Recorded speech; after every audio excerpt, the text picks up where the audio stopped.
श्री स्वामी समर्थ. ब्रह्ममुहूर्तावर जाग येत असेल तर फक्त हे एक काम करा, सर्व इच्छा पूर्ण होतील. सकाळी तुम्हाला जर 3 ते 5 या वेळेत तुम्ही उठत असाल तर फक्त हे एक काम करा. कितीही कठीण इच्छा असेल तर ती पूर्ण होईल. मनातील इच्छा पूर्ण होतील, तसेच तुमच्या घराची आणि स्वतःची प्रगती होईल. तर सकाळी जेव्हा तुम्ही उठता तेव्हा तुम्ही बेडवर, सोफ्यावर किंवा जमिनीवर शांतपणे उठून बसा आणि तुम्ही तुमची इच्छा अशा प्रकारे 3 वेळा बोलून दाखवा. आणि असं तुम्ही केलं तर त्यावेळी ती इच्छा पूर्ण होते. तुमची जी काही इच्छा असेल, मग ती अनेक गोष्टींची इच्छा असू शकते.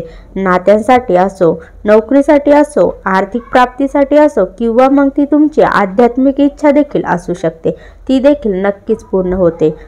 जेव्हा ब्रह्ममुहूर्तावर आपण असे 3 वेळा बोलू, आपली इच्छा ही पूर्ण होत असते. तर मी तुम्हाला याबद्दल सर्व माहिती या व्हिडिओमध्ये सांगणार आहे, जेणेकरून तुम्हाला ब्रह्ममुहूर्ताचे रहस्य कळेल आणि तुम्हालाही या जगातील सुखसुविधा मिळू शकतील. आपल्याला ब्रह्ममुहूर्ताची वेळ माहीत असणे महत्त्वाचे आहे.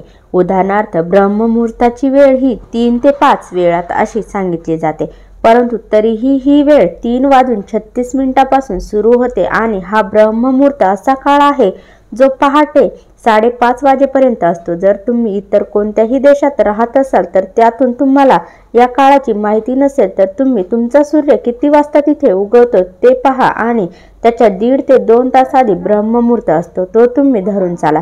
आता मी तुम्हाला जे काही सांगणार आहे ते स्वतः ब्रह्ममुहूर्तावर उठल्यानंतर केलं तर तुम्हाला सर्व प्रकारचे सुख आणि सुविधा आणि त्या सर्व आध्यात्मिक गोष्टी मिळू शकतात. प्रत्येक व्यक्तीच्या जीवनात काहीतरी कमतरता नक्कीच असते.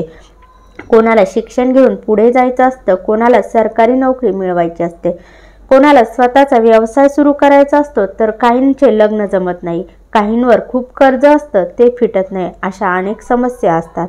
काहींना आध्यात्मिक मार्गात पुढे जायचं आहे, परमात्म्याशी एकरूप व्हायचं आहे, अशी प्रत्येकाची काही ना काही इच्छा असते. आणि ह्या सर्वांसाठी ब्रह्ममुहूर्ताची ही वेळ अशी आहे, त्यावेळी सर्व देवी देवता पृथ्वीवरती प्रदक्षिणा घालत असतात. त्यांची ऊर्जा सर्वत्र पसरलेली असते. अशा वेळी या प्रकारे जप करून तुमची मनोकामना सांगितली तर तुमची इच्छा त्वरित पूर्ण होते. आपले पूर्वज, आपले आई वडील, आपले आजी आजोबा किंवा आपले ज्येष्ठ ऋषी सुद्धा ब्रह्ममुहूर्तावर जागृत होत असतात. त्यांना माहीत होते की प्रसिद्धीची वेळ आहे, जी सर्व प्रकारच्या बहुतेक आध्यात्मिक गोष्टी पूर्ण करण्यास सक्षम आहे. म्हणून ते ब्रह्ममुहूर्ताची वेळ ही वेगळी आहे. म्हणून तेही इच्छापूर्तीसाठी या ब्रह्ममुहूर्तावर उठून आपली इच्छा पूर्ण करून घेत होते. सकाळी उठल्यावर वातावरणात सकारात्मक वैश्विक ऊर्जा असते. तुम्ही जेव्हा सकाळी लवकर उठतात तेव्हा ती ऊर्जा अनुभवता येते आणि मग याच प्रकारे तुमचे अनेक रोग दूर होतात. तुमचे शरीर तंदुरुस्त राहते, तुमचे शरीर ऊर्जावान बनू लागते, ज्यामुळे तुमच्या चैतन्याची पातळी ही उंच असते. त्यामुळे तुमच्या इच्छा पूर्ण करून घ्यायच्या असतील तर तुम्हाला ब्रह्ममुहूर्तावर उठावे लागेल. तुम्ही ध्यानासाठी अंथरुणावर बसलात तरी चालेल, किंवा मग अंथरुणातून उठल्यानंतर तुमची जी ध्यानाला बसायची जागा आहे तिथे बसलात तरी चालेल, किंवा मग पूजेच्या घरात देवघरासमोर जिथे तुमची इच्छा आहे तिथे तुम्ही स्वतःचे एक स्थान निर्माण करून तुम्हाला ध्यान करायचं आहे. मग हे ध्यान कसे करायचे? तुम्हाला तुमचा मंद श्वास घ्यावा लागेल. अजिबात वेगवान श्वास घ्यायचा नाही आणि सोडायचा देखील नाही. तुम्हाला तुमच्या श्वासावर नियंत्रण करायचं आहे आणि या श्वासावर लक्ष केंद्रित करायचं आहे. आपला श्वास नैसर्गिक असला पाहिजे. त्यानंतर तुम्हाला नामजप करायचा आहे आणि ते तुम्ही शांतचित्ताने करायचं आहे. श्वासावर लक्ष ठेवता ठेवता आपल्याला नामजप करायचा आहे. याची विधी मी तुम्हाला शेवटी सांगेन. ज्यावेळी तुम्ही जागे होता, शारीरिकदृष्ट्या शरीर केवळ चांगलेच होत नाही तर उत्साही देखील होते. तसेच यावेळी नामाचा जप केल्याने तुमचे मूलधारक चक्र केंद्रस्थानी येते आणि त्याची सिद्धी सुरू होते, ज्यामध्ये तुम्हाला लक्ष्मी आणि तिची सिद्धी मिळू लागते. त्यामुळे तुमच्या पैशाच्या समस्या देखील संपतात. त्यामुळे तुमच्यावर कर्ज असेल तेही संपते. तसेच व्यवसाय आणि नोकरी संबंधित अडचणी, तसेच पैशाशी संबंधित अडचणी देखील आपोआप संपतात. तुम्ही फक्त तुमच्या परमेश्वराचे नामस्मरण करत राहा. आपोआप यश मिळेल. सकारात्मक ऊर्जा तुमच्या ऊर्जेत प्रवेश करेल आणि तुम्ही जिथे जाल परमेश्वराची अदृश्य शक्ती ती देखील तुमच्यासोबत असेल. तुम्ही ज्या ठिकाणी जाल तेथील वातावरण देखील सकारात्मक होईल. तुम्ही ज्या ठिकाणी बसाल तिथे तुम्हाला बरे वाटेल. जर कोणी घरी आजारी असेल त्यासाठी ज्या वेळेला तुम्हाला आम्ही सांगतो त्याप्रमाणे ध्यान करा।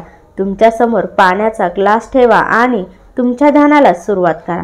ध्यान करताना ती ऊर्जा तुमच्या आजूबाजूला असेल तेव्हा ती ऊर्जा त्या काचेच्या ग्लासमध्ये पाण्यात पोहोचेल आणि जेव्हा तुम्ही या परमेश्वराच्या शक्तीचे, ब्रह्मांडातील शक्तीचे ऊर्जामान पाणी त्या आजारी व्यक्तीला द्याल तेव्हा तो पूर्णपणे आपोआप बरा व्हायला लागेल। त्यामुळे सकारात्मक ऊर्जा यायला सुरुवात होईल आणि तो पूर्णपणे बरा होईल। जेव्हा तुम्ही नामाचा जप करता तेव्हा तुम्हाला त्यासाठी कोणताही नियम नसतो, परंतु जर तुम्हाला एखादा मंत्र सिद्ध करायचा असेल तर त्यासाठी काही नियम असतात। त्यासाठी तुम्हाला योग्य पूजेला बसावे लागेल, जागा शुद्ध असावी, उदबत्ती असावी, मग तो मंत्र तुम्ही सिद्ध करू शकता। पण नामजप करताना तुम्हाला असे काही करण्याची गरज नाही। नामजप तुम्ही कोणत्याही ठिकाणी शांतपणे बसून करू शकता।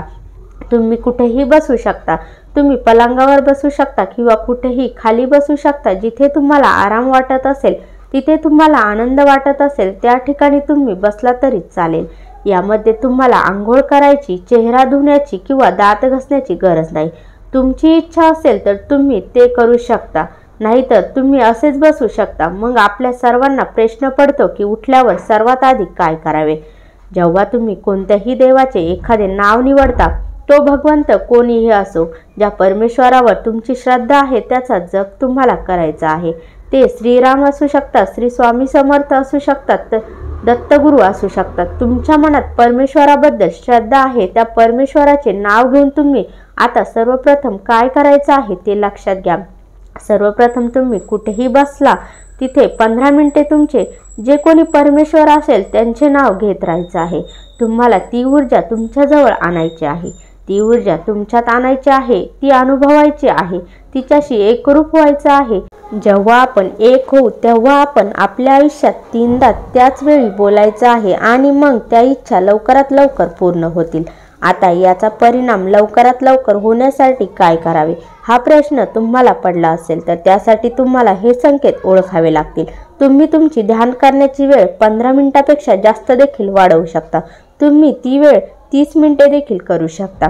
मग असे ध्यान केल्यानंतर जेव्हा तुम्ही त्या ऊर्जेने त्या एकरूप व्हाल तेव्हा तुम्हाला तुमची इच्छा व्यक्त करावी लागेल। तुम्हाला तुमची इच्छा पूर्ण व्हायला हवी आहे ती तुम्ही 3 वेळा पहिल्यांदा बोलायला हवी।